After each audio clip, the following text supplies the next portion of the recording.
Hello. Let's have a look at an alternate history, if you want. There's some beings that need to have a little yarn up about this. So we'll just do it anyway. Okay. So have you heard of white supremacy? Okay, you probably have. It's no different from other forms of supremacy based on ethnic lines.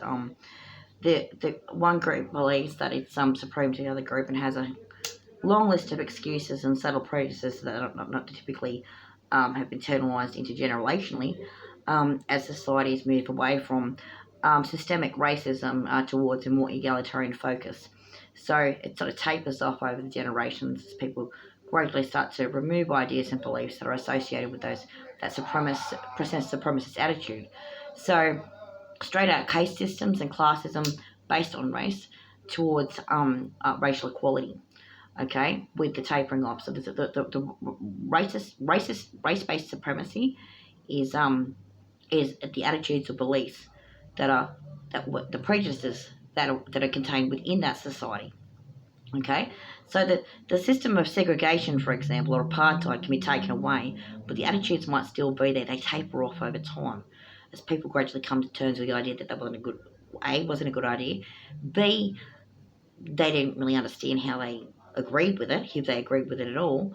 And C, trying to figure out the exact nature of their beliefs and the beliefs of the society that contributed to that, and the divides that they have with other people based on race. So you can replace that with gender supremacy as well. So let's talk about gender supremacy.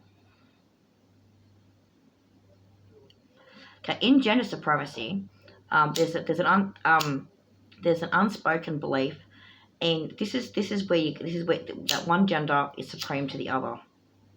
Okay, so in gender supremacy, there's the belief of where people are supreme is where the gender roles come into it. So you can see that's in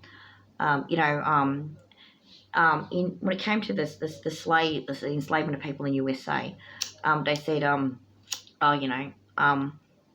was a sort of implicit assumption of the black person as a servant type of character. So Whoopi Goldberg was really excited by the fact that Nichelle Nichols was not a servant. She was a leader on the bridge of a starship and was a wonderful, wonderful character at that. Okay, so that was an example of breaking free from that racial role and reducing the effects of what was called white supremacy, because the whites were considered supreme to blacks under that system. So of racial prejudice. So under gender supremacy, here's an interesting thing that you're born. Okay, gender supremacy. It's a bit like racial supremacy. There are things that each racial group was assumed to be better at than the other, where they were supreme. Genders are the same. So here's a stereotype about black people from the USA. Oh, they're athletic. They're athletic. They're big, buffy, athletic people who can play basketball, gridiron, and whatever else. They're very good at manual labourers, after all. I mean, they work on a plantation or something like that. Oops, here comes Dr. Neil deGrasse Tyson. He's not biffy at all, and he freaking loves astrophysics. Okay, right. White guys are naturally suited to leadership and diplomacy, and they have a stiff upper lip they got from England. Well, here comes a bunch of bogans calling you fucking cunts then, and telling you to shove it up your ass. Okay. So it isn't necessarily the case that the racial stereotypes or roles are truthful. It's also the case that the gender stereotypes or roles are also not truthful. So gender supremacy suggests that for a long time that a certain gender was entitled to rule, specifically men. This was international, but not everywhere, just a lot of places. And it also said that genders had particular roles. Women were mothers. Men were big, buffy dickheads who built houses and smashed people over the face. Big, buffy dickheads who build houses and smash people over the face are the kind of people you wanted to run the society just in case moralists come along, and particularly when we're too busy being moms to do anything about it, so just, let them sit there and fucking watch the fighting, okay? And in some situations that made sense. But over a long course of history, and of course the fact that every culture's circumstances are not the same, their environmental climatic conditions were not the same, their social responses were also not the same. It meant that that was really something that was specific to a specific peculiar set of climatic circumstances and therefore social circumstances. It didn't necessarily reflect the great history of everyone and everything else. And so where empires sprang up, gender supremacy sprang up. Okay?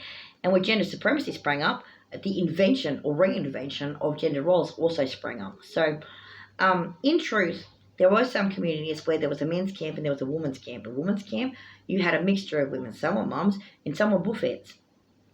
And they needed those women as buffets because when the men were going off hunting to get the big game, because in terms of practicality, the biggest, buffiest people go for the biggest, buffiest game. And so, usually that was the men. So they had men's camp and they went and hunted the biggest, buffiest game. And the buffy women went and hunted the not so buffy game. And as a consequence, had to defend women's camp. It was the case that often women's camps were self-sufficient and had no interaction with men, except at festival time, or at time when the women were determining when they wanted to become mothers and which ones. And the men, as a consequence, typically were only involved in some societies were only involved in child rearing with their sons once their sons had been weaned and lost their baby teeth. So, the interesting, and also in those societies, it was often the case, but not always the case, that communal raising occurred. So it wasn't just the natural mother; it was also the social mothers. So the whole tribe contributed to the raising of everyone. So the complex relationships that people have with each other, depending on their cultural and social circumstances, are probably more indicative of what people are good and not good at, rather than their actual gender. It's not the case that it's not the case that women aren't warriors and men are warriors. It's not the case that men can't be softies. Have you ever seen a man quite a kitten or a cute puppy dog? Sometimes he does. Have you ever seen a big buffy bikie, okay, covered in tattoos and leather jackets, who has been to prison and flogged people, right? Done armed robberies or something like that. He becomes a grandparent. He gets held his grandchild for the first time because he starts blubbering his freaking eyes out. Okay, it is absolutely the case that machismo goes straight out the fucking window in certain situations, especially cute. And so what happens there? What happens there is that there's a situation where because certain cultures thought that they were supreme, sometimes using racial supremacy as a type of excuse. Or classist supremacy. So it technically starts with classist supremacy. Aristocrats using racism as an excuse. They might have gone to societies that had different attitudes about gender as well, and maybe no classism, and made a series of assumptions that weren't true. And so it's sort of like as an almost imperial hierarchical flavour to it. People have noticed that the empires and hierarchies have that classist, racist, and sexist supremacy attitude because they use those as excuses for their stratification systems. And so as stratification starts to change over time, it gradually becomes less about gender, less about race, and less about class, and becomes more about another excuse. And the latest excuses is come from the tech bros. And the tech bros, for their dark enlightenment, if you look at the Curtis Yarvin stuff, they made an argument that people of technically it's classism. They made an argument where they said that people with higher incomes have higher IQs, and people with lower incomes have lower IQs, and that isn't actually true. Intelligence is a very complex phenomenon. There's many types of intelligence, and people of all social classes, and indeed people who even may score low on certain types of intelligence tests, might actually be intelligent people. An example of that could be someone, say, such as Dr. Stephen Hawking. This is the irony situation, not that he was a tech bro. He was someone that, if it wasn't for his professorship in physics and the books that he was writing, people would have, for in the last 200 or 300 years, if not more, assumed to be developmentally delayed, retarded, or feeble-minded. And yet, he is paraded around as one of the most intelligent people that ever lived. He's the Einstein of the 1960s and beyond. So the truth of the matter is that someone in that situation is someone who's an intelligent person who's trapped in a dicky body, a body that's given them fucking crap, a body that has an illness. Okay, so the assumption then made after Professor Stephen Hawking was that people went, well, hang on a second, right then, okay, people in wheelchairs and people with disabilities aren't all a bunch of tards, okay? And what's really interesting about that, there are people who are diagnosed as tards who are not tards as well. So here's something that comes from the annals of Asperger's. In the olden days, people with Asperger's or autism would have been assumed to be feeble-minded. These days, they're comprehended as people with an advanced form of sensory processing disorder that has a type of language processing difference that affects their social skills. So the assumptions that people with autism are making aren't necessarily the same assumptions that other people are making, because they're typically overwhelmed by stimuli, and the way that they process language is different. It's not that they process it incorrectly, it's that they process it differently. And so that is a drastic difference from, let's get all those autistic freaking kids and stick them in the fucking Auschwitz kind of attitude that happened during the Hitler era, isn't it? During the era of Hans Asperger, as it turns out. So, ability and disability supremacy is another issue that you need to consideration. There's also ability disability type of thing. It's also noted with people with Asperger's that they typically have average to above average IQs on standard metrics, which, by the way, is not the Stanford Binet that they were using in the 1940s. These days, it's called, what's it bloody called again? Never mind, they've changed the test. The point is that the metrics that they're using are not the same. They've adapted them over time. Similar with personality testing. These days, the Ocean test is more popular than of course, the Jungian one of INTJ and INFP type of thing. So gender supremacy. Back to that again. Okay, so if you assume that people's income or their literacy levels were indicative of their intelligence, you would probably find that women in the 1300s would actually score very, very low. And they would be all daft women because they weren't allowed to be literate. And they also weren't allowed to have incomes, depending on their particular set of circumstances. But by and large, that was true. And so, in the European context, that is not necessarily. Remember, Europe isn't everywhere. Just the same as Eurocentrism is an issue and Americentrism is an issue, it contributes to cultural myopia. Okay. It's sort of like the view of history from the perspective of only those societies. Okay, doesn't reflect the history of the world more generally. It's how it was there and then, not everywhere else. And arguably it was similar in China as well. Okay, which is a poorly discussed topic, but the notion of filial piety I have suggests that that probably that would have been the case.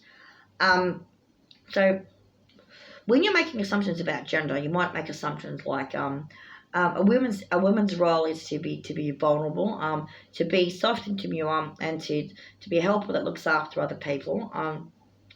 Her job is to be caring and concerning and compassionate. She's supposed to cop every black eye from society that they want to fucking give, be treated like a whole, and to come back with compassion, care, and concern, and love and light. So this sort of fake love and light stuff that you see coming from the New Age movement seems to be coming from women who are trying to make an argument that if they play dumb woman and appease the aggressor, they'll get rewards. And so that is something that is not particularly useful. In Christianity, an example of the dumb woman scenario is you're either a Madonna or you're a freaking whore. Well, why can't you be? Why should you be a mother or a whore? How about not interested? What about lesbians? What about asexual people? And what about people who just don't like that? What about women who are warriors? And what about women who are academics? What about Hypatia? What about Hypatia? What about Artemis? What about those people? Why are those types of characters are ignored? Why do they present this idea of the fake Amazonian women when women from the Amazon don't look like that? Typically, women from the Amazon, if they're native people, are probably about 4'5" and live in the forest and shoot darts at each other. Okay, the Amazonian women are not freaking 6'6" and built like Nordics and freaking club men over the freaking head, like in an episode of Futurama. Okay, so even that's a mislabeling type of thing. So that sort of gender supremacy type of thing assumes that men can't be caring and compassionate people, and women can't be fierce warriors. It also assumes that if a woman is acting like a fierce warrior, it's because she hates all men. And that isn't true. A woman acts like a fierce warrior when men are hating her, or women are hating her. Women don't necessarily want to be beautiful. They don't necessarily want to be ugly. They don't want anything other than to be left alone. And that's the one thing that men seem to struggle with the most when they're misogynists engaging in gender supremacy. The idea that women want to be left alone. And it doesn't matter if those guys think that they're helping make other men leave them alone, because the way that they're doing it is harassing women one way or another, and that's not leaving women alone. So if you believe planet Earth is your mother, please learn to leave her alone. No more fighting, no more war, please.